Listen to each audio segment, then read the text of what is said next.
What's going on, guys, and welcome back to a brand new Star Wars collectibles type video. Now today what I'm going to be doing is I'm going to be showing you guys the Kylo Ren Black Series Force FX lightsaber and doing a bit of a review with it. I'm not going to go into too much detail because you guys have probably already seen it like 100 times if you're really looking for this. I'm not going to be unboxing it as well because I've already unboxed it. I've had it for quite a while. It's been there for quite a while. I don't know why the box is gone, but the box is a fairly big box. It does come in quite a, well packaged. There's not very much in it compared to the older ones. The older ones had a very big stand. The only stand in this is a pretty small little sort of bent piece of plastic, which I'll show you in a second. So these are the two stands. This is the old stand. This came with the Anakin Skywalker, Luke Skywalker lightsaber that I actually have. And then this is the stand which came with the Kylo Ren lightsaber. It's really quite poor really compared to that. I would prefer it if they still came with this, but it's made by a completely different company, so obviously, they've tried to make it a bit cheaper by just giving you this little piece of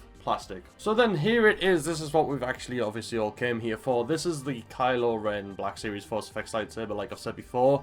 It is ridiculously detailed. It's really cool to look at. This is an actual wire as well. This isn't just a piece of plastic. This is a proper wire. You can move it around. And then you can see, like, you can get in all there. There's loads of little gaps around the bottom, so it's pretty much exactly like the film. And it's fully official. It's not like a custom made one that you can get from like Saberforge and everything like that. This is an actual official licensed replica of the lightsaber from the actual film. And then to get in and actually change the batteries on this and put the batteries in, what you have to do is basically stick like a coin or something in this little slot at the bottom there. I don't know if it's very in focus, but you stick it in there and you basically turn it and then this part comes out. I didn't find a coin, but I found this piece of plastic, so it works pretty much the same. You just have to stick it in and really turn, and then it all just starts to sort of twist out, and then you can just use your hands. You don't have to use anything else. I think this just takes AA batteries. I've got rechargeable ones in there. It tells you not to use them, but I just use them anyway because I don't want to be rebuying batteries every couple of weeks or couple of months or whatever. So then once that's ready, you just pop it back in there. It pushes all the way in. Obviously, get the little cap with the little slot in it. Bang it back on. And then once you've actually got it back in, just use whatever it is you actually got it out with and pretty much just tighten it up and make sure it's fully tight so you don't lose any of your batteries in there, and you're all nice and set up to actually go and turn it on. So to actually turn this lightsaber on, you go on the opposite side of the wire and just hit that little switch right there. You just literally press that up and then it fully lights up, and it does look pretty epic in the camera, I'm not gonna lie, but it looks really awesome, and obviously you can hear it. It's not very loud. It's not as loud as the older ones, and it's not as bright as the older ones. But like I said, it is a new manufacturer. It is a new maker. So they are bound to be a little bit different. Then obviously if you turn it around, you get it the same as you get with every single one. It does make a bit of a noise. And then once you actually hit it, it makes all of the clashing noises. So you can go ahead and pretty much replicate any scene from the film you actually want to. I'm not gonna lie, it looks so cool in the actual camera compared to what it really does in real life. Power down is just the same switch on the opposite side of the wire, just obviously press it. And then it all goes. If you want to go again, just literally press it up.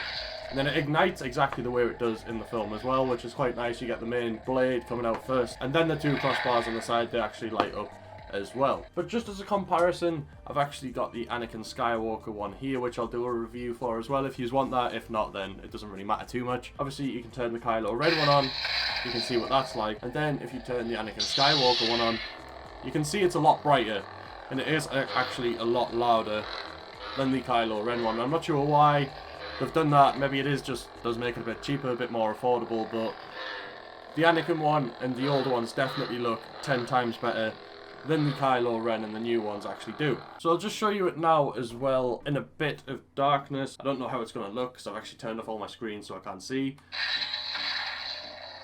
But it kind of lights up the room a bit. Like I said, it doesn't obviously do as much as the older ones, but it does enough to be able to look like a real lightsaber, or as close as you're actually going to get to a real one. So that's pretty much it, guys. That is all I'm really going to show you today. It is a really cool lightsaber. It was definitely worth it. I think it was only about £150 when I got it. I mean, compared to the older ones as well, the older ones now are a lot more expensive because obviously they're not in production anymore compared to the newer ones, but only Darth Vader's, Kylo Ren's, and Luke Skywalker's, Anakin Skywalker's, now Rey's lightsaber is actually the only 3 available. You can get the older ones for cheaper on eBay, but they're obviously not going to be as reliable as they would be trying to buy them brand new. But if you buy them brand new, you are looking at well over, I think, £200 now to actually get the more original ones. But these ones are just as good. So If you've liked this video, obviously smash a like and comment down in the section below if you want to see the review of the Obi-Wan and the Anakin older ones, which I actually have. They're not the Black Series ones though. I will be getting the Black Series ones later in the year once I actually save up enough money to be able to buy them. Other than that, guys, subscribe to be kept up to date with all things Star Wars, and may the Force be with you.